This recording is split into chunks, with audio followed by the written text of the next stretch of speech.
Paulo, iniyakan si Kim sa kasalang naganap. Bakit kaya? I'm overheated, can hardly sleep at night, doing crazy dreaming. You're the reason why. Hiding by the baby. Kilig to the max ang behind the scene. Video ni na Paolo Avellino at Kim Chiu sa taping series nila na What's Wrong with Secretary Kim.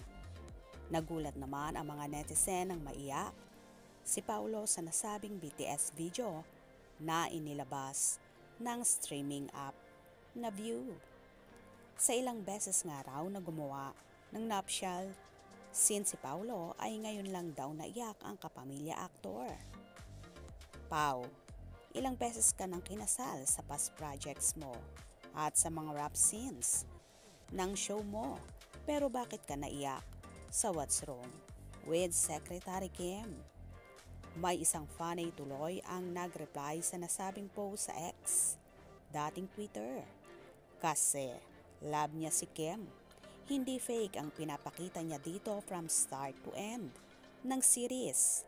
Attach na kasi siya kay Kim dito.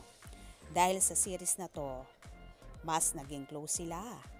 Nakilala nila ang bawat isa.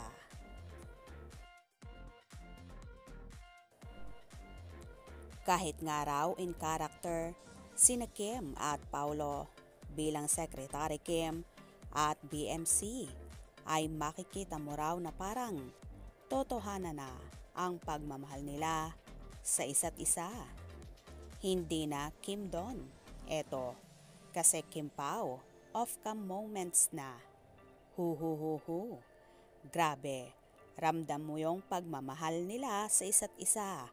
Kasi dito talaga lahat nagsimula na super duper sila naging close and nakilala nila isa't isa. Hu. Tapos now, mas minahal nila sa isa't isa. Hu.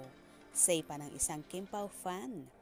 Mukhang matatagalan pa bago masagot ni Paulo kung bakit siya naiyak sa rap scene nila sa series dahil nasa Birmingham, United Kingdom pa ang dalawa para sa barrio fiesta doon. Well, bakit nga ba sa dinami-dami ng mga ginawang projects ni Paulo at kasalan na naganap? Parang dito sa What's Wrong with Secretary Kim siya attach at todo naiyak. Dahil nga ba, totoo na ang feelings niya para kay Chinita Princess. Kaya naman tumutok at wag na wag pahuhuli sa mga maiinit na kaganapan. Anong inyong magiging reaction sa bidyong ito? Comment below.